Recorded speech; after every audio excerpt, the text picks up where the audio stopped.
Buenas noches, profesora. El día de hoy yo, la estudiante Cristiana Omis Camilla Cardós, voy a realizar mi evidencia de aprendizaje. Y pues bueno, lo primero que tenemos es la portada donde se menciona que es en la Universidad Abierta y a Distancia de México, de la licenciatura Nutrición Aplicada, la asignatura Anatomía y Fisiología 1. Vamos en la unidad 2 de Histología. Y pues la actividad es evidencia de aprendizaje de histología y estructura del organismo. Así que vamos a comenzar. Primero, pues tenemos la introducción y pues en la siguiente evidencia de aprendizaje yo realizaré una exposición acerca de los principales tejidos del cuerpo humano, que estos son el tejido conectivo o conjuntivo, el tejido epitelial, el muscular y el nervioso.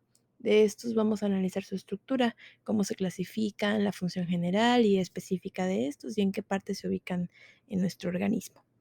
Los tejidos son aquellos materiales biológicos constituidos por un conjunto complejo organizado de células, de uno o de varios tipos, estas distribuidas regularmente con un comportamiento fisiológico coordinado y un origen embrionario común. Se llama histología a la ciencia que estudia los tejidos orgánicos. Y pues bueno, el primer tejido que tenemos es el epitelial. El tejido epitelial es uno de los más extensos porque tiene varias formas en las que se divide, así que vamos a ver. Primero tenemos que lo conforman células en estrecha unión asemejando láminas, generalmente en la superficie interna o externa de los órganos. Por su estrecha cohesión forman en ocasiones barreras en los órganos y también en ocasiones forman parte de las glándulas y se llegan a transformar en células receptoras en ciertos órganos de los sentidos. Este tipo de células presentan las siguientes características que dan su particularidad.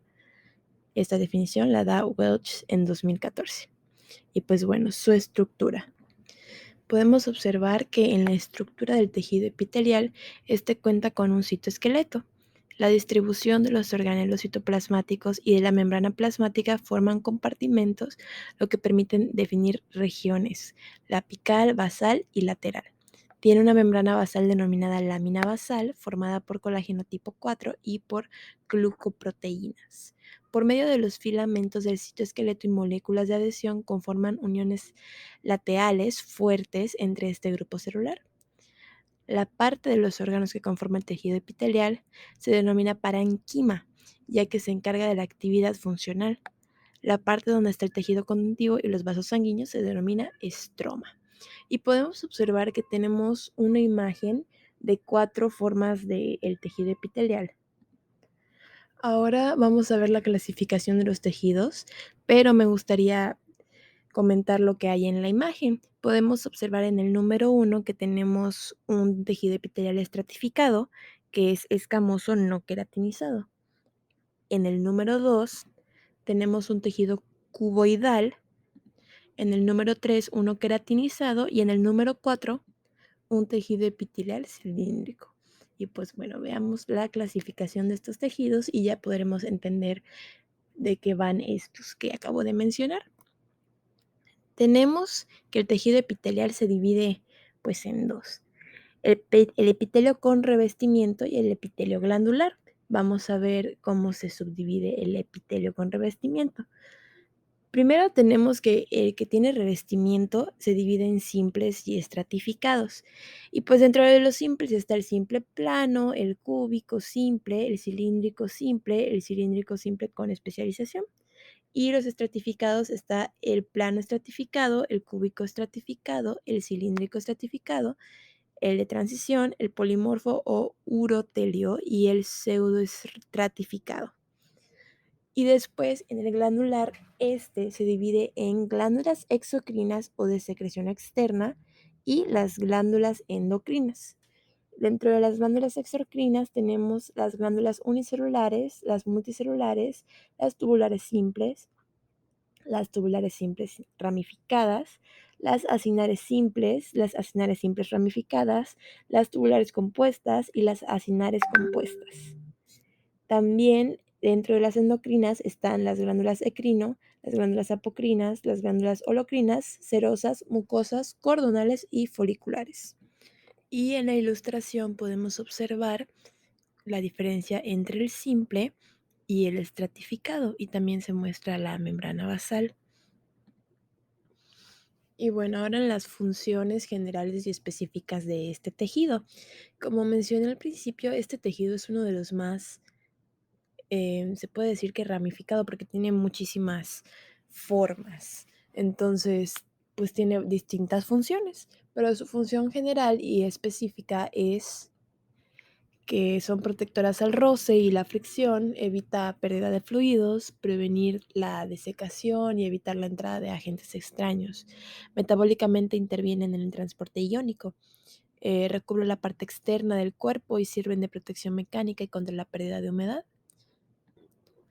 Los que revisten las superficies internas del organismo tienen las funciones de transporte, filtración, absorción, secreción y excreción. Y pues bueno, vamos a ver la función específica de cada uno de las divisiones del tejido epitelial. Primero tenemos el epitelio siempre plano. Este tiene la función de protección y rápida difusión de sustancias. Después el cúbico. El cúbico simple tiene protección y ocasionalmente de absorción. El cilíndrico simple, absorción o secreción. El cilíndrico simple con especialización, función de absorción y mover líquidos. Como podemos darnos cuenta, como todo es parte del mismo tejido, pues tienen una función bastante parecida, pero cada uno es muy importante. Y el plano estratificado, donde ya podemos ver que este protege a la piel frente a la abrasión, la desecación y la invasión de patógenos. Podemos darnos cuenta que el estratificado ya tiene otras funciones diferentes a las del simple plano o del simple en general. Después está el cúbico estratificado, que tiene una capa protectora. Este recubre los conductos excretores de las glándulas sudoríparas, los grandes conductos de las glándulas excretoras, la unión anorrectal y los folículos ováricos. Después, el cilíndrico estratificado, que tiene funciones de secreción y protección de todos los epitelios cilíndricos. El de transición evita la entrada de microorganismos. El pseudoestratificado detecta las señales químicas olfatorias entrantes. Las glándulas unicelulares en el tracto intestinal, su función es de protección y lubricación. En la vía aérea evita la resequedad, protege contra microorganismos y también contra el polvo. Las glándulas multicelulares tienen alta capacidad regenerativa. Las glándulas exocrinas pues vienen siendo las glándulas sudoríparas, las glándulas salivales, las glándulas de las membranas mucosas y todo eso, pues son las glándulas exocrinas, porque estas secretan sustancias distintas de las hormonas y secretan las sustancias en los conductos, no directamente en el torrente sanguíneo. Podemos darnos cuenta cómo igual las glándulas tienen funciones más específicas en zonas determinadas. Después están las cerosas, producen proteínas enzimas con alto contenido de agua. Las mucosas elaboran glucoproteínas de alta viscosidad denominadas moco, con función lubricadora y de protección. Las cordonales rodean a los capilares donde vierten su secreción. Y por último, los foliculares guardan la secreción que en su alrededor contienen las células secretoras. Ahora, su ubicación en el organismo.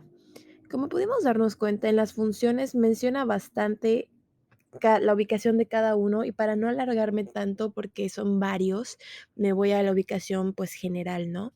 Las células epiteliales se pueden encontrar en diversos órganos y estructuras corporales, por eso forman parte de la histología de múltiples regiones del cuerpo, siendo los siguientes las más destacadas: las vías respiratorias y digestivas, como la tráquea, nariz, esófago, laringe, faringe, el hígado, el riñón, los ovarios, los testículos, el páncreas, dentro de la boca y la cavidad anal, también en la piel, tiroides y glándulas sudoríparas. Aquí tenemos otra imagen que me hubiera gustado conseguirla sin, sin las señalizaciones para poder explicarla, pero pues como ya está señalizada, pues vamos a ver. Podemos notar claramente el tipo de epitelio simple escamoso, como las escamitas están pues bastante grandecitas, poco separadas incluso. Luego el simple cúbico, que es igual, es chiquito, es como compacto. El simple columnar, que es el que está alto. el transicional, también el pseudoestratificado, el estratificado cúbico y el estratificado escamoso. Y abajo coloqué una imagen de las zonas en las que se encuentra el tejido pues epitelial y cómo se ve dentro de esas zonas. Por ejemplo, muestra que el simple cuboidal está cerca pues de los riñones y el estratificado columnar cerca de los testículos, el simple columnar pues cerca de ahí pues del muslo y muestra un órgano también. Y el estratificado cuboidal muestra que está en los músculos. Y ahora pasamos al tejido conjuntivo. Este está integrado por células y una matriz extracelular, la cual comprende a la sustancia fundamental y a las fibras inmersas en ella. Este tejido permite que se forme un continuo con el tejido epitelial, el muscular y el nervioso. De hecho, a diferencia del epitelial, que es como tiene varias subdivisiones, se junta y crea pues una matriz. O sea, este está como dividido y necesita la matriz para que esto lo una, así en pocas palabras. Y pues bueno, el tejido conjuntivo es el tejido más abundante y más distribuido del organismo. Está constituido por fibras extracelulares, que son las responsables de la fuerza y resistencia, y las células que están inmersas en una sustancia fundamental. Pues en contraste con los epitelios, estos tejidos conjuntivos no se encuentran sobre superficies libres y en general están muy vascularizados. Los tres componentes del tejido conectivo son las células, la sustancia fundamental y las fibras. La sustancia fundamental y la fibra constituyen la matriz extracelular, que es la matriz que mencionamos al principio, y la principal célula del tejido conectivo es el fibroblasto. Su función es la producción y mantención de la matriz extracelular. Y como pueden ver, tenemos una imagen con numeritos que ahorita les voy a explicar. Que en el número 1, ese pues como que parece como un gusanito, es la colágena. En el número 2 tenemos a la célula endotelial. En el número 3 a las células adiposas, que están ahí, que parecen como unas pequeñas aceitunas, esas son las adiposas. En el número 4 tenemos al pericito, que parece como un pequeño musgo. En el número 5 a los macrófagos. En el número 6 al fibroblasto, que es la que mencionamos que es de las que más abunda en este tejido. Y de hecho se encuentra ahí, tiene una forma como de estrellita. En el número 7 las células plasmáticas, que se encuentran ahí, que igual son muy parecidas a las adiposas. En el número 8, la fibra elástica. Y por último, en el número 9, el mastocito. Si se dan cuenta, la fibra elástica pasa por toda la estructura del tejido conjuntivo. Y el mastocito está ahí solamente. No hay tantos como los fibroblastos, ¿no? Y bueno, la clasificación del tejido conjuntivo. El tejido conjuntivo tenemos 5 tipos, que serían el tejido conjuntivo denso, el reticular, el mucoso, el fuso celular y el laxo. No precisamente en este orden, de hecho creo que va primero el laxo, pero pues bueno, el orden de los factores no altera el producto, así que veamos. De hecho puse unas pequeñas imágenes para que vean como la forma de cada uno. Y tenemos la función general y específica. El tejido conectivo brinda conexión, soporte y separación entre los otros tipos de tejido en el cuerpo. Sirve para pues unir los demás, como mencionamos al principio, que es como la continuación del epitelial y ayuda al muscular y etcétera. El tejido conjuntivo laxo, este actúa como un soporte o sostén de las células epiteliales. El denso, pues su principal función es contrarrestar tensiones mecánicas.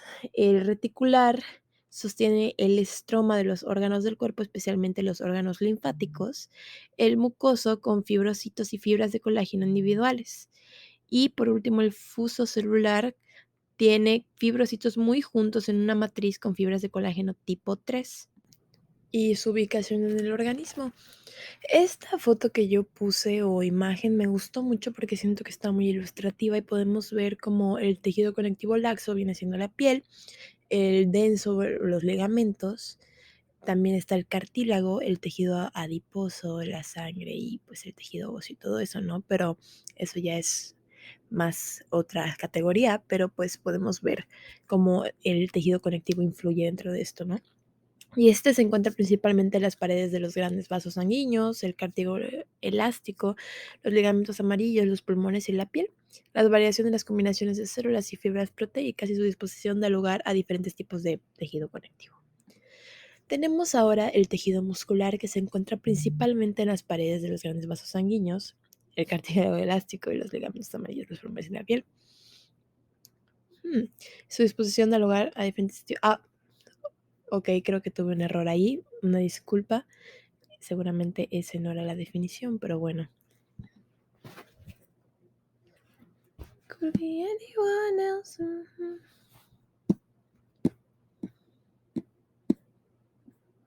No friend, I don't never wanna see it, I never wanna miss you again.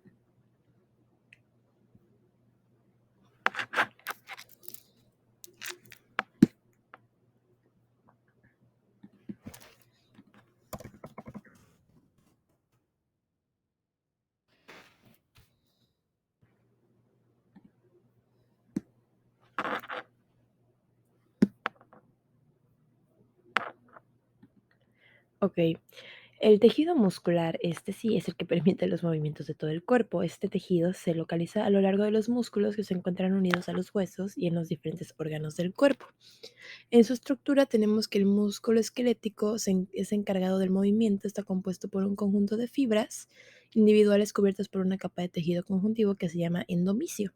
Y tengo ahí una ilustración que tiene pues el músculo esquelético y vamos a ver, tenemos dentro de esto se divide pues en varias partes y me gustaría que se viera el mouse como para poder explicarles, pero pues bueno. Dentro de este tenemos el hueso, el tendón, el epimicio, el primicio, el vaso sanguíneo, el endomisio y el fascículo. Este se divide en los músculos esqueléticos, los músculos cardíacos y el músculo liso o visceral. Los esqueléticos están situados en las extremidades superiores e inferiores en el tronco, cabeza, cuello y cara.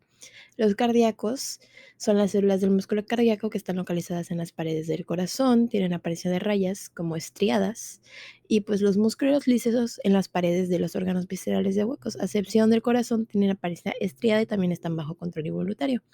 Y tenemos en la imagen el músculo cardíaco, el músculo esquelético y el músculo suave, y podemos observar pues como el músculo suave está en los órganos, el músculo esquelético está en nuestros músculos como de la piel externa y luego el músculo cardíaco que está en el corazón.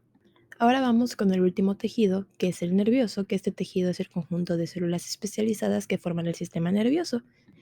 Este tejido tiene una estructura pues, que se compone básicamente de dos tipos de células, las neuronas y las células gliales. La neurona es la unidad estructural y funcional del sistema nervioso que está especializada para la comunicación rápida. Y las células glía o las gliales comprenden las células que ocupan los espacios entre las neuronas y cuya función es sostener, recubrir o aislar y modular la actividad neuronal. Aquí tenemos ilustrado el tejido nervioso y los chiquitos, los que son como puntitos, son las células glía y las que parecen como, pues, como gusanillos blancos, esas son las neuronas. Ahora, dentro de la clasificación del tejido nervioso, pues como mencionamos, están las neuronas, que también está la neuroglia y las células glía, que a su vez se clasifican como en tres categorías, las cuales son oligodendrocitos y las células de Schwann, que forman la mielina. Pues su función general es que estas forman el sistema nervioso, que es lo que nos ayuda a recibir, analizar, generar, transmitir y almacenar información proveniente tanto del interior del organismo como fuera de este, lo cual es ultra mega importante. Y pues bueno, las neuronas se conectan mediante sus prolongaciones para enviar el impulso nervioso de una neurona a otra. Y las glía tienen la función de asegurar el mantenimiento del equilibrio de las neuronas. Como pudimos observar en la imagen donde se veía todo el tejido, pues las glías son más chiquitas, pero estas ayudan a que las neuronas estén como balanceadas, pues. Y pues estas se sitúan en el cerebelo, tronco, encéfalo, hipocampo, en la médula espinal, en la corteza cerebral y entre otras. Las neuroglias se subdividen en otro dependiendo de la función de cada una, como el tejido conjuntivo que se divide pues en varios y se crea varios. Pero en general se encargan de nutrir y sostener los nervios. Y podemos observar en la foto cómo está una neurona y están ahí también las glías, las gliales chiquitas ahí en los puntitos. Y también tenemos pues tenemos el cerebro y la columna, la médula espinal y donde está todo eso. Y para concluir, pues con esta evidencia de aprendizaje logramos entender cómo un organismo está conformado por un sinfín de tejidos y que todos estos tienen una finalidad. De hecho, dejé una imagen de varios de los tejidos que no se mencionaron aquí porque no son los primordiales, pero también son muy importantes, como vimos en la anterior actividad que también realizamos un cuadro con estos. Y pues sin duda nuestro cuerpo humano es una máquina maravillosa e increíble que me intriga cada día.